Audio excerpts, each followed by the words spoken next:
Aloha, namaste. This is Radha, and I'm here with our new moon forecast for this Tuesday, December 12th.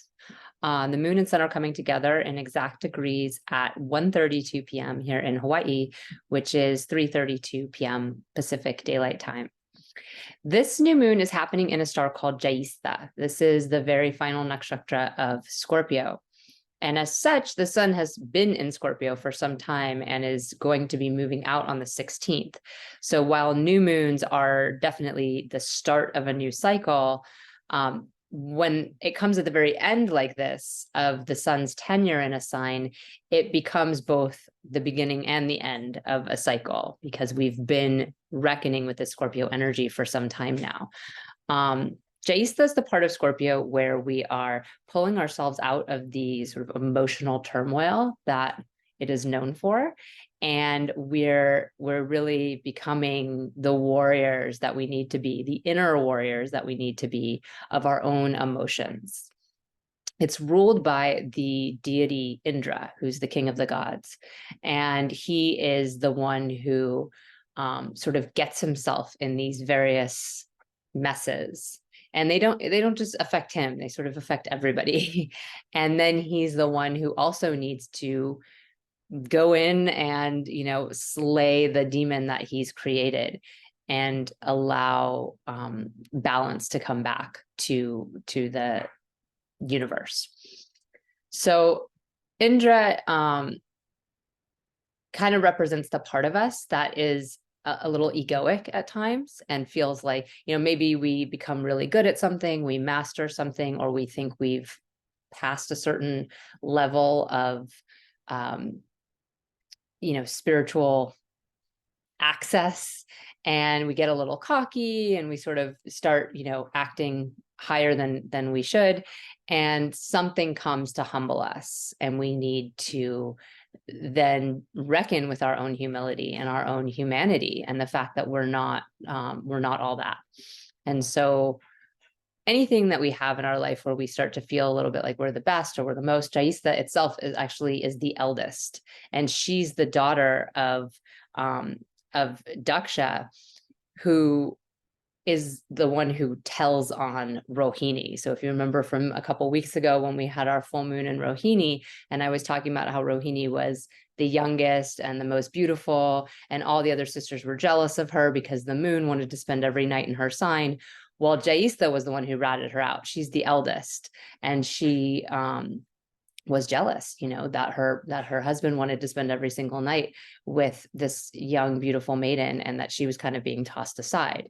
So one of the qualities of this eldest or this foremost role is that you have to maintain it, right? You can't kind of let your guard down and be easy. Now, of course you can, right? But the psychology of somebody in that state is often one where they have to maintain something.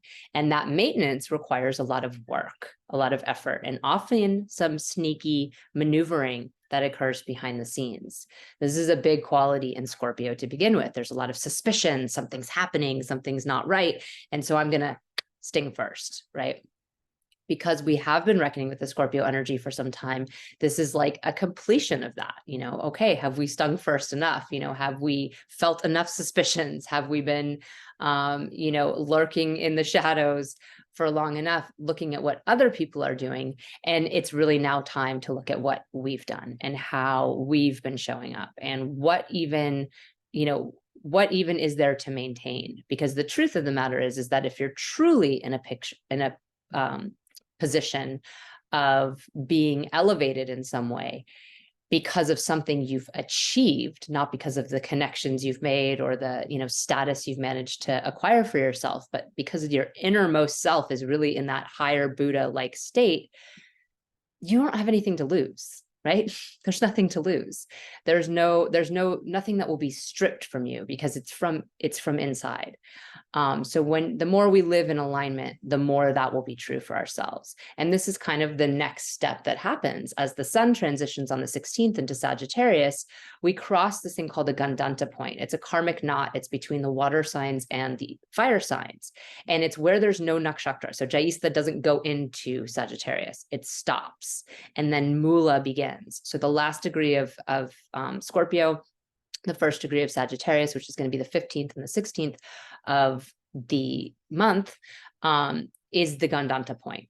And it's like this place where we can get stuck, we can get knotted and tied into some past pattern if we're not able to either untie the knot, sail over the chasm that's separating these two signs. But often when we do sail over it, we don't untie the knot, right? We just skip it. And then we get into Sagittarius, and the first star is called Mula, and it's like where we want to pull everything up by the roots. We're like, this is all wrong. Let's create chaos. Let's just pull this all out. It's all bad. And the problem with that is that we end up, throwing the baby out with the bathwater. We end up taking everything away when maybe there was something worth keeping. And it might have been some of the practices we were doing along the side, but the core of what we believed wasn't perfect. It might be that the roots and the baby that we planted was really right, but we've since gone a little wayward. So it's really important to go back to the root of anything we're working with, but most importantly, our beliefs around things. So anything that we have strong beliefs around, whether this is, social, political, and having to do with the world, or whether this has to do with, interpersonal situations you have in your own world and work, in your romantic relationships, or in any kind of setting where beliefs come up, which is every setting, right? Our beliefs affect everything we do.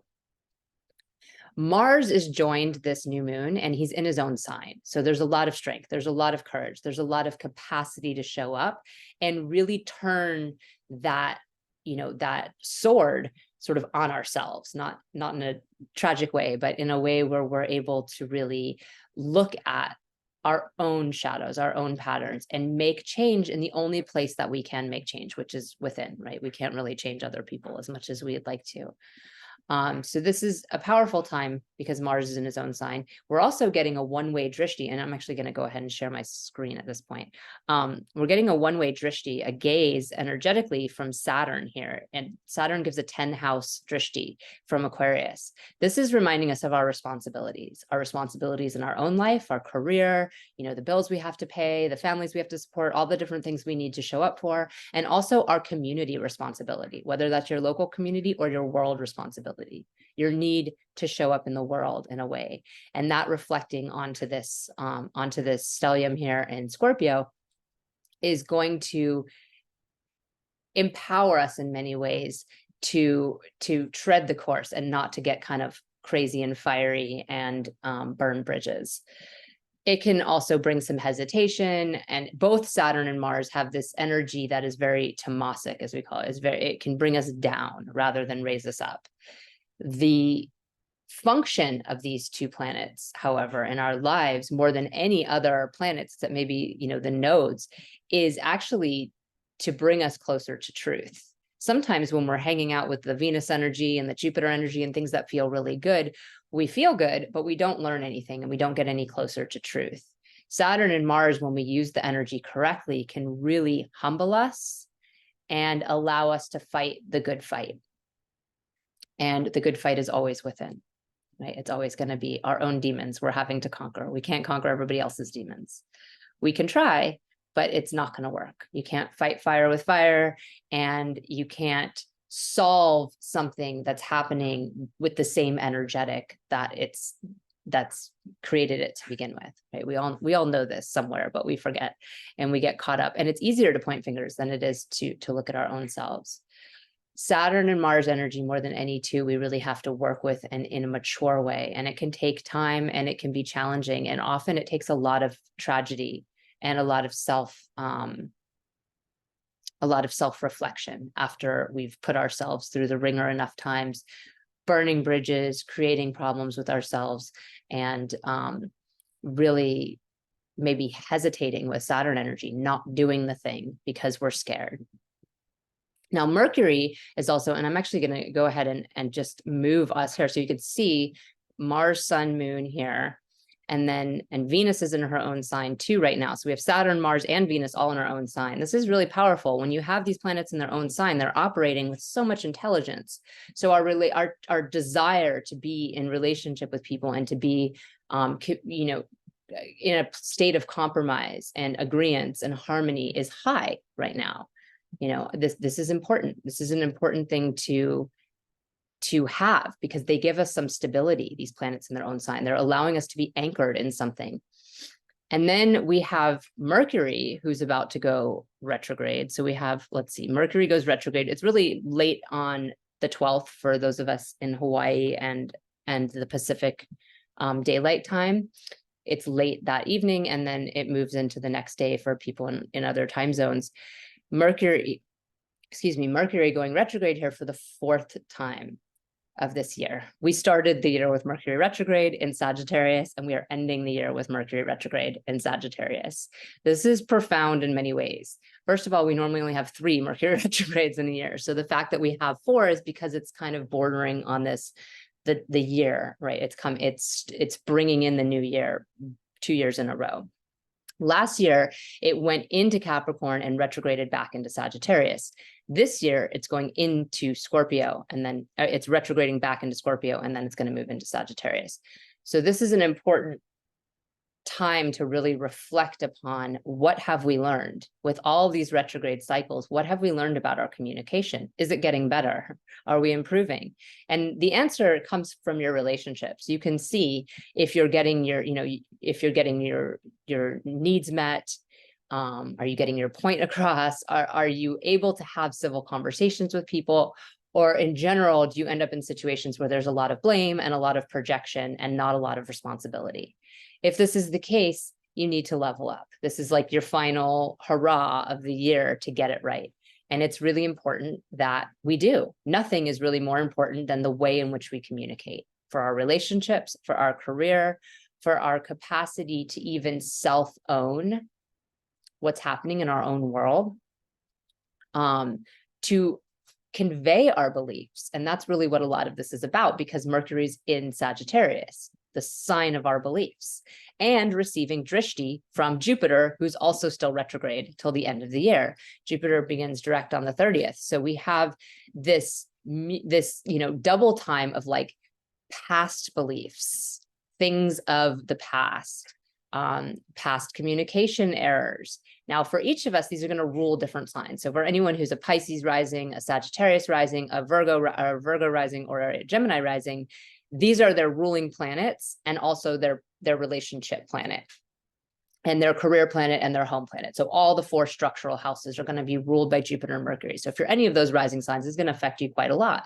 Jupiter already has been. He's been retrograde since September. And Mercury will now be activating either the self or the other, depending on what that rising sign is.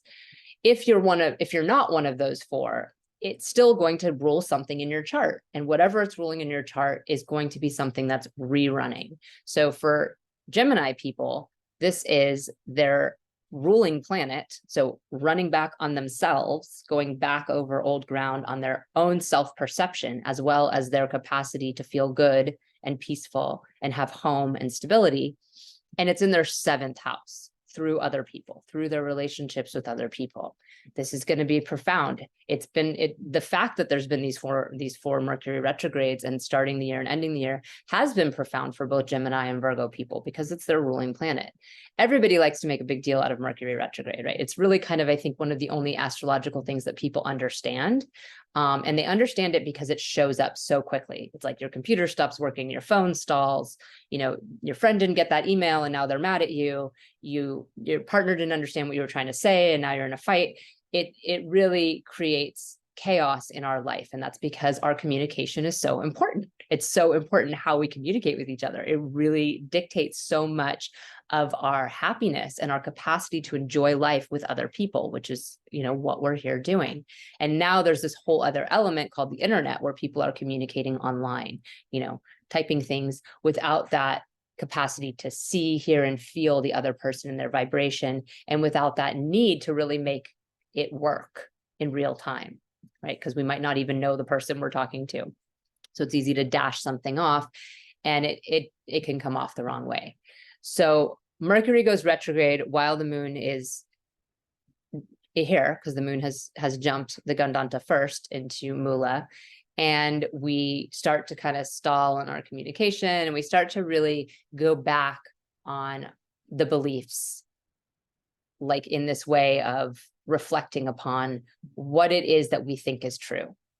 And then we have the sun jump in here on the 16th, and moon is out by now, but Mercury and the sun are both here.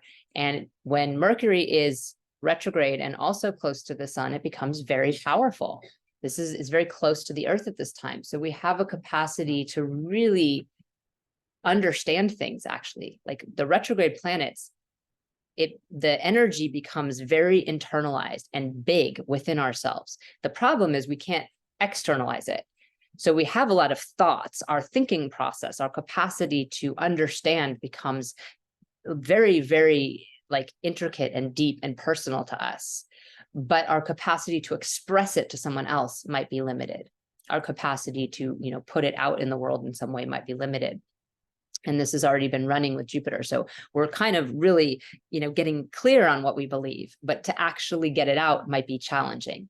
This is going to be frustrating in Sagittarius because there's a desire to sort of stand on a podium when Mercury's here and preach and tell everyone what they should be doing. And we probably maybe have been doing that on some level over the last couple weeks. But now that we're going through this retrograde period, it's going to happen. It's going to slow down on the actual communication and have a little bit more time to reflect and listen. I'll talk about Mercury retrograde a little bit more at another time, I think. But when he goes back into Scorpio, there's in here, I can even kind of get us there. We're going to be, and this I think is the day later in this day when Jupiter goes direct. Yeah, so we have Jupiter starting to go direct, no longer giving drishti to Mercury because he's over here. Mars has now moved in to join the sun in Sagittarius, and Mercury has jumped back here to join Venus in Scorpio. This is going to be a time where we really have to look at deeper than just the root of our beliefs, meaning our family lineage, or what we were taught when we were young by society. These are the kind of things that Scorpio has us pull up. But Sagittarius has us pull up by the roots. Like, what is the root of our beliefs? Well, usually we were taught something by our society. Usually we were taught something by our family, by our schools, by the community that we live in. And we have certain, maybe whole lineages or things that we're also carrying with us. Scorpio makes us go even deeper. Like, what's the real root? What's the pain body root? What's the trauma root of why we think what we think? Because anyone can come up with a lofty belief, but 9 times out of 10, you can point to the confirmation bias or really the cognitive dissonance that happened in the person's head. And it probably happened not just because they were preached to from a certain religion or a certain social group, but because of some traumatic break they had. And some might be more prevalent in certain groups or religions or things like that. There might be a more prevalence of a certain kind of cognitive dissonance when somebody is raised that way. But ultimately, it's a part of us that is so much deeper and more personal than just how we were raised.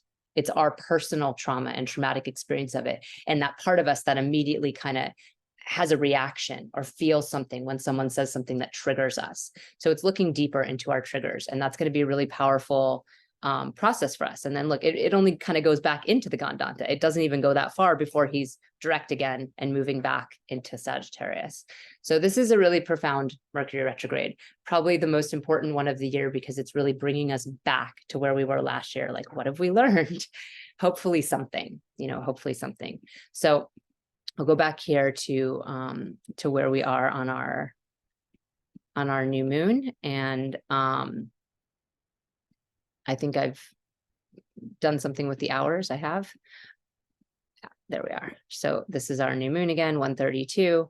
And I think that's actually probably a pretty good place to stop, because I've just shared a lot. And I want that to, with the retrograding motion and all of that, this is a really good time to kind of take things in rather than like going out for more, going out to take another class, going out to learn something else, going out to read another book.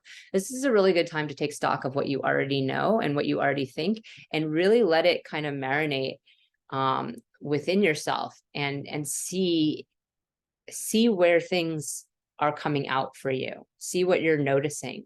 If you're one of those people, I'm one of those people who's always kind of noticing everything. Like I can't help it. I'm sitting in a room, and if you're missing your keys or something, I'm the best person to have around, because guaranteed I saw them somewhere at some point, and it's somewhere in my mind, and these impressions that I get come out at various times when they're needed, But even if you're not really highly attuned in that way, you probably have some level of that. And if you're not highly attuned in that way, it's probably because you're constantly outputting, right? You're not receptive enough. You're not sitting back and kind of watching things enough. So this is a really good opportunity to do that. Listen, watch, learn, instead of speaking, preaching, and teaching. I do that too.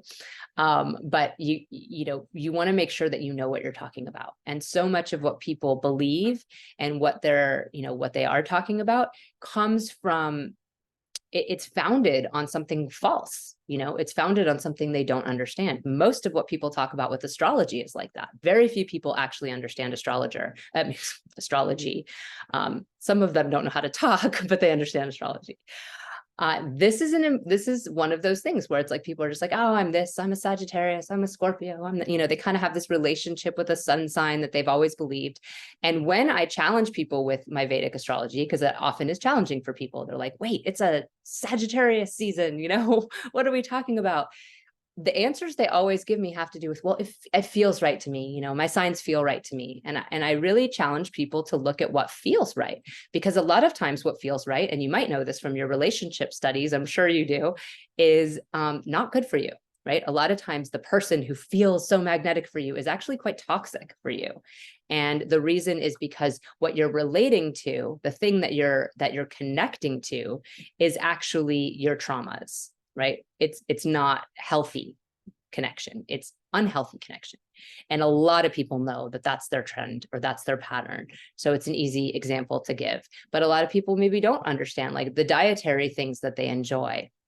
If somebody's eating junk food every day, then that feels good to them. And if they suddenly start eating healthy, it's not going to make them feel good all of a sudden. It's going to make them feel all weird as their body starts to try to release some of the toxins. So a lot of things are like that in our world. We've been taught since birth, in the Western society at least, but certainly in other societies, I'm sure there's ways in which this comes through as well. We've been taught to elevate, everybody else over ourselves. We've been taught to go to work, go to school, even if you don't feel well. We've been taught to constantly override what feels bad to us. As children, maybe we had emotion, maybe we didn't want to, hang out with certain family members, or we didn't want to do something at school, and we were taught to shut up and do it anyway, right? We're constantly taught to override what's true for us. And so our barometer of truth is quite skewed. Everybody, and it's a work to get yourself back in true alignment. It's a real work.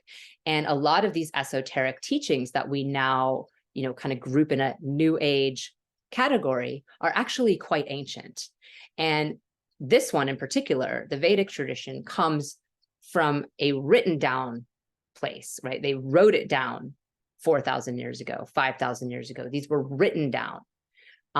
That doesn't mean that they were totally right at that time, because it happened at a time when they realized we were going into a dark period. But at least there's some through line, right? Many other teachings, particularly in the West, were lost. They were completely lost. They were destroyed, and people had to practice in secret. And as a result, the through line is disconnected. And so we have to recognize that even when we're practicing something that feels good or is spiritual in some way, we might not be as tuned in as we think we are. And the more we can start to really compare and contrast our experience with something that is outside of us, more like proven to be true, the more we're getting ourselves in alignment. And that's really why I love what I do, because if we start to recognize things like our rising sign is closer to ourselves than our sun sign is like a whole month. So let's take away the fact that there's a 24-degree discrepancy of the placement of something. But if you just look at the fact that the sun sign itself is not your most self factor. Everyone born in this time period has that sun sign. Everyone born in a 2.5 day period has this moon sign. That becomes a lot more personal. Everyone born in like a 2-hour time would have your rising sign. Your rising sign is your body, and it's what you're doing in the world. It's what happens to you. And that's why I do these reports based on rising sign. If you don't know your rising sign, you can use your moon and you'll find out your emotional experience, which is, really almost as important as what's actually happening to you, is what it feels like. But if you really want to know what's happening and what's going to happen, then you've got to work with the rising sign, and you really have to work with the accurate system.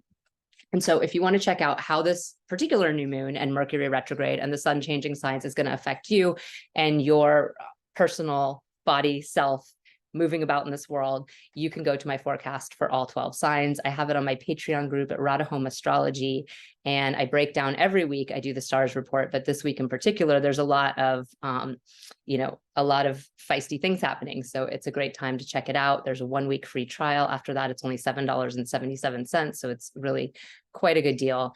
And you can start to really see the ways in which your experience of something is actually going to be different than your partner or your best friend or, your children, if you have them, because it is, each of us are having this very different experience. And you can start to see the things happen in your life. Oh, my car just broke down. Oh, I'm having to reckon with this thing at work, or my finances are in trouble. And the more you see that, the more you stop taking it so personally. It kind of helps us move out of that victim mentality and into a more empowered state, where we, first of all, accept things that come our way. And second of all, start to learn the lessons so that the karma comes back around a little bit differently the next time. So I'll leave you with that. If you do want to check out those forecasts, it's again at Rada Home Astrology on Patreon. And also until the end of the year, I'm doing 22% off of all of my readings. You can go to my website at radahomeastrology.com, and there's a code DEC 2023. It pops up on the screen, so you'll be able to see it anyway, and get 22% off of all of my readings. Have a blessed new moon, and I will see you soon. Namaste.